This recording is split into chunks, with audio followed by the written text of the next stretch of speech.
please yaada kana share walii godha. Miidiyaa gurguddaa irratti yeroo hin bahinan dubbadhaa carraa akkasii yeroon argadhee ammatti garuu wanti harkaa qabu kanuma kanaan nu gargaara. Kunis akkuma argaarru Finfinnee to'achuudhaaf qabsoon godhamaaru gama Tigraayin baay'ee ulfaataa fi lafa jala waa meeqaan kan deemaa jirudha. Waan garii Oromoon arguu danda'a, waan garii immoo arguu danda'a hin jiru. Warri TPLF waraana bilisummaa Oromoo wajjiniin hariiroo qabaachuu waliigaltee mallatteessuu nutti himaniiru. Waliigalteen kun maal irratti hundaa'a, hammam bal'aadhaa, eessa ga'a wanti jedhu gama Oromootiinis gama isaaniitiinis jechuun gama WBOtiinis gama warra TDFiinis wanti gahaatti uummatatti himame hin jiru. Kun baay'ee yaaddoo qaba. Kun lafa jalatti maal qaba kan jedhu yoo gahaatti hubachuu hin dandeenye dhugaa jiru irratti cal jedhaniituma itti hirkachuun yookiin trust gochuun baay'ee ulfaataa ta'a. Kanarratti waanan jechuu barbaade dubbachuudhaaf kanan dhufe. Akka arginutti Oromoo wajjiniin hariiroo gaarii qabaachuu dubbataa jiru. Oromoo wajjiniin firooma qabnaa, kana booda tarsiimoo qabsoo tolfannaa jechuun ni jira. Gama biraatiin immoo aktivistoota warra Tigraay irraa waan hubachaa jirru tokko firoomni kun Oromoo qofa wajjin otoo hin taane gama Amaaraatiinis akka amma qilleensa irratti odeeffamu kana otoo hin taane hariiroo cimaatu tolfamaa deemaa jira. Ilaalli. Lolli ammaan tana mootummaa Abiyyi Ahmadii fi TPLF gidduutti deemaa jiru kun interpreteeshinii lama qaba yookaan hiikaa lamatu kennamaafii jira. Warri Amaaraa kaleessa Abiyyiin qabatanii yeroo fiigaa turan, yeroo waliin gammachuu qabaachaa turan, yeroo injifannoo gonfannee jechaa turan sanatti lolli kun lola keenya hundaa jechaa turan. Gaafa naannoon Amaaraa baay'een isaa cabee harka TPLF bu'u, gaafa salphachaa deemanu lolli kun Abiyyi Ahmadii fi warra Tigraay gidduudha, warra TPLF gidduudha malee uummata Amaaraa hin laallatu. Uummanni Amaaraadhaa uummata Tigraay wajjiniin akka wal lolee wal cabsu barbaadamaa jira. Kana kan godhaaru Abiyyi naareetiivii jedhu qabatanii suuta as bahuu barbaadaa jiran. Keessaa harka dhiqachuu isaaniiti. Yakka uummata Tigraay irratti raawwatan kana nu keessaa hin qabnu. Abiyyi Ahmadtuu waraana kana hoogganaa ture malee nuti akka hawaasa Amaaraatti keessaa hin qabnu waan jedhu tokkoof of qopheessaa jiran. Lakkuma TPLF Finfinneetti dhiyaachaa dhufuun nuti uummata Tigraay wajjiniin TPLF wajjinis duruu nagaa turre Abiyyi erga dhufee wal dhabne Abiyyitu dhufee walitti nu naqee jechuuf deemu jechuudha. Gaafa Tigraay Finfinnee cabsee seene wanni isaan jechuu deeman maanni warra Amaaraa jechuudha. Hubadhaa dubbii kana sirriitti na hubadhaa warri dhagaartanu. Nama xiqqoo jiraas keessa hangumti jirtan kun na hubadhaa, warri booda dhuftanii dhaggeeffattanullee hubadhaa dubbii kana waliin gaha. Wanni amma baafteen keenya yoo injifanne jedhu ilaalcha warra Amaaraan dura isinitti hima, booda kan Tigraayitti isinii dhufee achi booda nu hoo maal fakkaanna kan jedhu sadan kana xiinxalla jechuudha. Amma waa'ee warra Amaaraa irra jira. Lola kana yoo injifanne injifannoon keenya jennee Abiyyiin saamna. Abiyyi dantaa keenyaaf dhaabbate jennee wajjin harka dhahuu dandeenya. Yoo lola kana Tigraay mootamne garuu Abiyyiin of keessaa dhiinnee baafnee lolichi lola Abiyyiif Tigraay gidduuti malee lola uummata Amaaraa laallatu miti kan jedhuuni hariiroo keenyaa fi hariiroo warra Tigraay jabeeffannee isaan erga humnaan cabsanii seenanii booda ammas hafuura keenyaa hafuura firoomaatti deeffannee Abiyyii fi warra Oromoo rukunnaa kan jedhutu gama Amaaraatiin naareetiivii akkasiitu deemaa jira. Kuni haqa hadhooftuudha fudhadhaa. Dubbiin akka qilleensa irratti afarfamaa jiru kana qofa miti. Waanan argeen isinitti himaa jira jechuudha. Waan gama aktivistoota Tigraayiin deemaa jirus, waan gama warra Amaaraatiin deemaa jirus, waa hedduu erga laalee boodan isinitti himaa jira waan kana. Boor garuu ifa baha. Yoo lola kana injifatan garuu maaltu ta'uu deema? Isaan abbaa injifannoo ta'anii Oromoon immoo Tigraay katashannafa bኋላ እዳው ገብስ ነው jedhamu sana ta'uu deema jechuudha. Inni galee yoo lolicha mootaman Abiyyiin hudduu dhiitaniiti of keessaa baasanii isa qofa yakkamaa godhanii isaaf OPDO qofa yakkamaa godhaniiti ofii nagaadhaan uummata Tigraayitti araaramuu deemu. Maal jetti naan jedha. Jechuun guutuutti yoo ta'uu baatillee irra caalaan Amaaraa kana fudhata. Waan akka shakkinaa kana. Kana bara 1991 gaafa warri TPLF cabsee seenu dura dhaabbataa ture Amaarri jechuudha. Tokkummaan Itoophiyaadhaa diigamee maalii hoyi jedhanii wacaa turan. Diyaaspooraa xiqqoorraa kan hafe warri biyya keessa jiru hundi harka rukutaniiti sirna sanarraa fayyadamoo ta'an. 1991-92 hanga adda bilisummaa Oromoo chaartara keessa turetti dhuguma waan dhiibaman waan moggaatti hafan fakkaatanii turan. Booda gaafa abaawoon chaartara keessaa dhiitamee bahu olola maqaballeessii abaawoo irratti geggeeffamaa ture ni yaadattani kan baddannoofaa fi kan arba guugguufaa. Kun yeroo abaawoo irratti hojjetamee abaawoo xiqqeessuudhaaf sabboonummaa Oromoo cabsuudhaaf yeroo duulli jalqabamu 93-4 kana jechuudha. Humni Amaaraa akka jirutti TPLF wajjiniin dhaabbate. Ihaadeeg wajjiniin dhaabbate. Seenaan irraanfatina. Kana onnan isinitti muke. Seenaa kaleessaati kun inni irraanfatina. Boris waan deebi'een dhufneef hin qabu jechuudha. Yoo cabde yoo humna dhabde akkanuma si godhuu deemu. Yoo humna qabaatte qofa kabajamta sodaatamta jechuudha. Kanaafuu kanatu deemaa jira ammas ayyaana ilaallachaa jira humni Amaaraa. Akkam sobee qilleensa irraa lafa dhiitu kanan seena. Akkam goonee Abiyyiin nyaachifnee TPL maal ishiin OPDO nyaachifnee ofii keenyaa TPL biratti fudhatama arganna kan jedhutu gama Amaaraatiin deemaa jira. Kanaafuu wanti kana murteessu yoo lolicha mootan akkuma amma qilleensa irraa wacaa jiran kanatti deemu. Yoo kun immoo waan fakkaataa jiru miti jechuudha. Kanaafuu wanti fakkaataaru TPLF injifannoodhaan as bahaa dhufaa jiraachuudha. Kana keessatti hariiroon waboo wajjiniin qabu cabee hariiroo Amaaraa wajjiniin qabu deebisuudhaaf lafa jala waa hedduutu hojjetamaa kana jechuudha. Waboo qofatu hin taane OPDO mataan see nagaan bahuuf hin deemtu jechuudha kana keessatti. OPDO shinaatti garaa wanta argitee kun akkuma barbaadde garaa ishee jijjiiratti tokkeetta si tokkorraa luqqiftee tokkotti suuqqatti rakkoo hin qabdu. Garuu OPDO'n warri fayyaaleeyyiin immoo jira beeki. Warri dhugumatti waan amma bara kana Abiy Ahmed Oromoonni aangoo qabatee masaraa jiru itti fakkaatee akka looniitti yaa'aa jiru jira jechuudha. Jarri akkasii amma nyaatamuuf deemu shakkiin qabu jechuudha. Jarri akkasii Oromoo birattis tufameera. Gama Amaaraatiinis warra ibiddatti darbatamee ofii nagaa ittiin bahanudha jechuudha jarri kun. OPDO harka OPDOtiin ibidda qabatanii ofii Tigraayitti araaramuudhaan deemaa jiru jechuudha. Ni fagadu. OPDO'n baay'ee waan kana beeku natti hin fakkaatu. Ammallee akkuma looniitti yaa'aa jiran jechuudha. Akka Oromootti akka hubannuuf malee OPDO gorsuudhaaf onni hin qabu. OPDO'n anaaf diina guddaadha. Warra dhiigaati nuti. Kun kana gama Amaaraatiin wanti jiru. Gama warra Tigraayinoo maaltu jira waan jedhuun immoo itti dhufa. Gama isaaniitiinis exactly waan kanaan wal fakkaatutu jira. Qilleensa irratti kan nu lolaa jiru mootummaa Abiyyii fi humna faannoo Amaaraatii, milishaa Amaaraatii yeroo jedhanu irra deddeebitanii dhageessaniitu ta'a. Dhugaadha. Qilleensa irratti kan deemaa jiru kana. Harka lafa jalaatiin garuu maaltu deemaara kan jedhu ilaala. Yeroo hundumaa isa qilleensaa qofatu hin taane isa lafa jalaatiin nuti kan xiyyeeffannoo kennuu fi qabnu.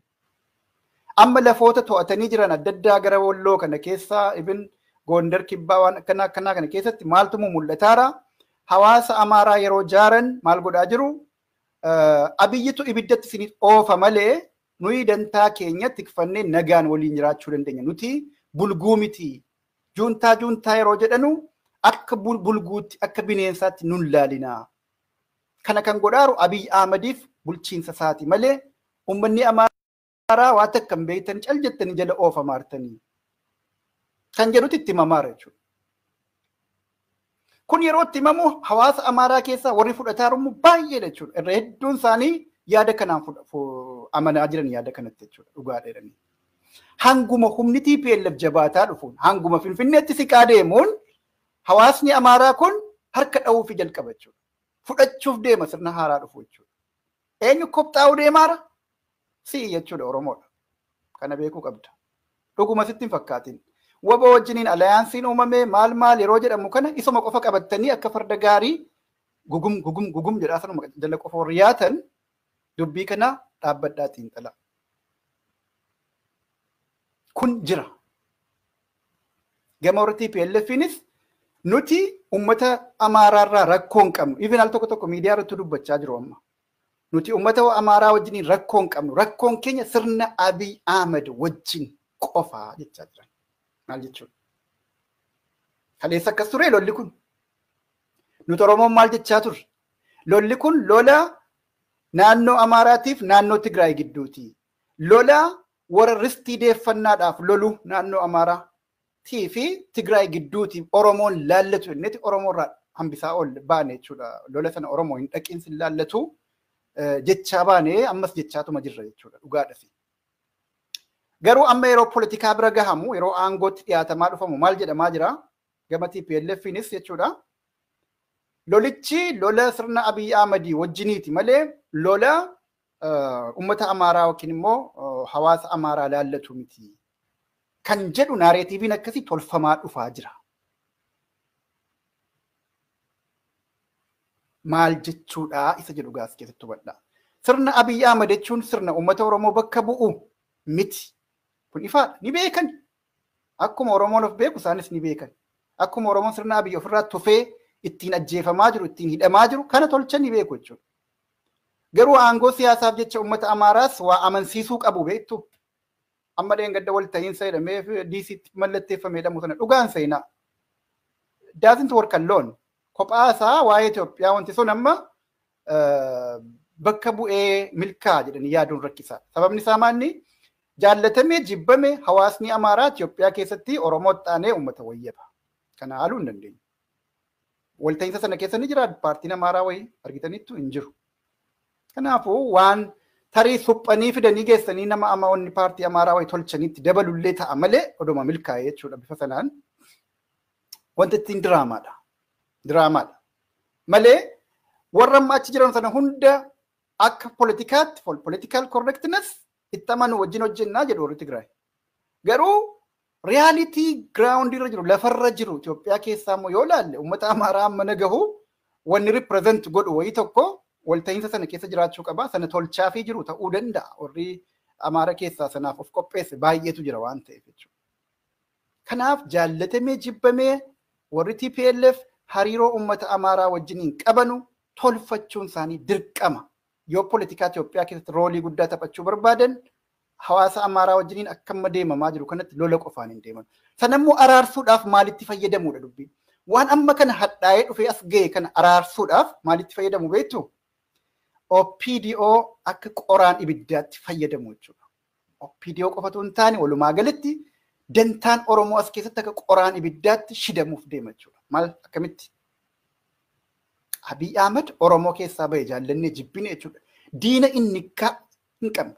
Diina hama Oromoo hunda caalaa Oromoo diinoonfate yoo ta'e illee jaallannee jibbinee garuu Oromiyaa keessaa biqile waan ta'eef namoonni inni akka Oromootti muudee sirna sana keessaa qabu hundi immeejii Oromootiin ibsamuuf deemu jechuudha bor. Mootummaa Oromootu buqqa'e jedhamuuf deema jechuudha. Mootummaan kun mootummaa Oromootiin miti. Mootummaa eenyunuu caalaa Oromoo diinoonfate malee eenyunuu caalaa Oromoo lafarraa xaragaa jiru malee mootummaa hamma dur TPLF Oromoo miiti caalaa Oromoo miidhaa jiru malee duris TPLF wajjin miidhaa bahan actually amma immoo sana daran kan miidhaa jirudha malee waan Oromoo represent godhe maqaa Oromootiin sekoondii tokkoof waamamuu danda'u miti sirni Abiy Ahmed. Garuu hariiroo Amaaraatiif Tigraay tolchuuf jecha naareetiivii akkasiitu uumamuuf dirqama ta'a jechuudha. Sirni kun sirna Oromooti. Oromootu bakka aangoo baay'ee ture. Jaallanne jibbinee egaa maal orma OPDO Oromoof diina guddaa ta'uudhaan beeknu kanatti aangoo irra jira jechuudha. Kanaaf gaafa aangootti dhiyaatan isaaniin Oromoo godhanii dubbachuuf deemu. Amma qabsoon Oromoo as keessatti maalni kiyyoo akkamii akka seenee jiru hubadhaadhaafiin kana hunda dhufe jechuudha. Amma naareetiivii gama Amaaraatiin tolfamaa jiru, gama Tigraayiin tolfamaa jiru, akka inni itti wal fudhachaa deemaa jiru. Hanguma injifannoon as dhiyaachaa deemuun akka inni itti wal fudhachaa deemaa jiru. Erga laallee booda nu hoo eessa jirraa hiriirri keenya bakka kam jira kan jedhutti dhufnaa jechuudha. Akkuma beeknu qabsoon keenya yeroo ammaa kana kan ittiin bakka bu'ee jiru kan abdatamee jiru rabbii gaditti waraana bilisummaa Oromooti. Waraanni bilisummaa Oromoo immoo warra TPLF wajjiniin tumsa jaarradheeraa jechaa ture.